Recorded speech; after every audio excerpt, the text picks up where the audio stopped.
All right, hello all.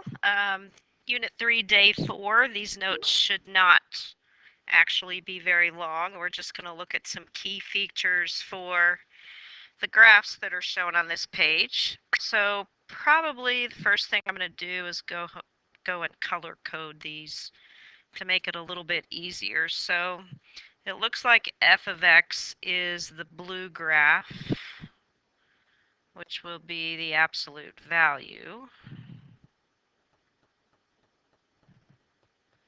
And g of x is the red graph, which is quadratic. Just kind of help us keep things straight. H of x is the green one, which is linear. And the last one, k of x, which is purple, I think, from my view here. That one is exponential. So hopefully the color coding will help a little bit keep things straight. All right, so now that I know that, I can scroll my screen up because I don't need to see the tops of the graph. All right, so the first thing we have to do on these is I'm going to go through and determine the parent function for each of them. So we're going to fill in the last column. This one's green. And the last one was purple, my favorite color. Oops. All right, so for the parent function, actually, let's just look at each one of them separate. So the parent function, the first one is this absolute value one right here. So absolute value.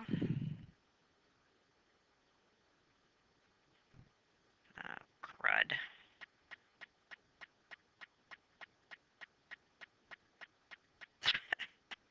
One more try, sorry. Quit hitting the eraser on my stylus. So remember, that looks like this for the parent function. Okay, so the domain. Okay, so we went through all these back in day 1. So the domain is all real numbers, or interval notation, negative infinity to infinity. The range for this graph, remember the range is your y value. So this graph is sitting at -1, -1. So the range is all values of y, such that y is greater than or equal to that y value of -1, or -1 to infinity. Make my pen a little bit skinnier here. So maximum, minimum. So if it's a low point, it's a minimum. If it's a high point, it's a maximum. So with this, we have a min at our y value of -1 when x is equal to -1. So writing these minimums and maximums is important to use the right form.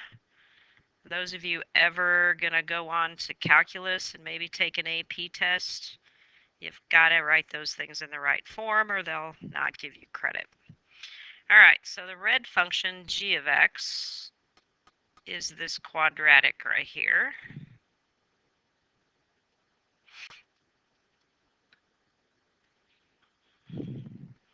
So quadratic.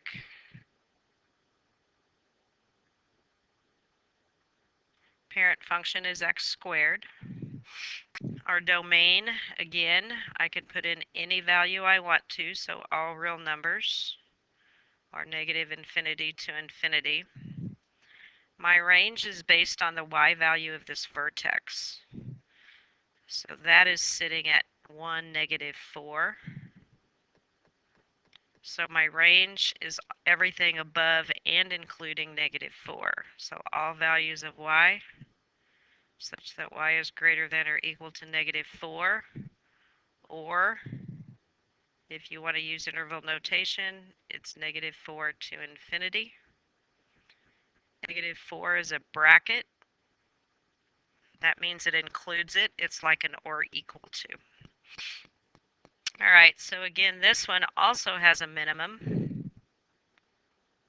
So the min is at negative 4 when x is equal to 1.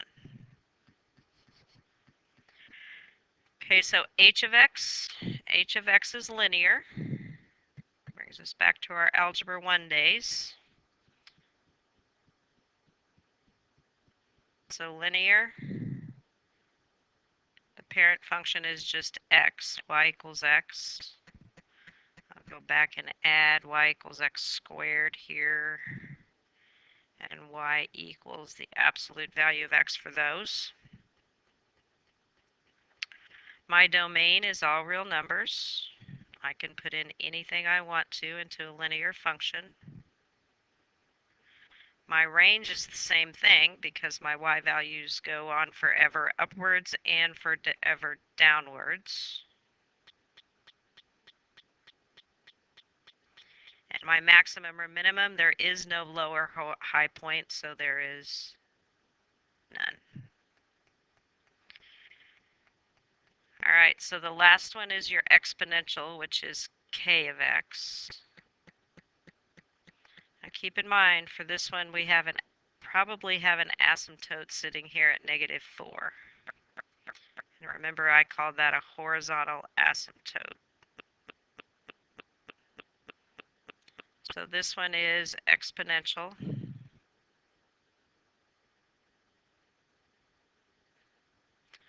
I called that y equals b to the x on day 1 notes because we're not real sure what the base is. My domain, I can put anything in there I want to for x, so it's all real numbers, or negative infinity to infinity. Okay, so on the exponential, as x gets smaller, or this graph moves to the left, it's getting closer and closer and closer to that value of y equals negative 4, but it's never going to get there. So my range is all values of y such that y is just greater than negative 4, because it sits above that horizontal asymptote. Or in interval notation, we have to use a parenthesis because negative 4 is not included. And we go negative 4 to infinity. For our maximum and minimum, since as I go to the left, it's getting closer and closer and closer to negative 4, but it never gets there, then my maximum or minimum is none. All right, so that's all the notes for today. That was a short lesson. All right, we'll see you next time. Have a great day.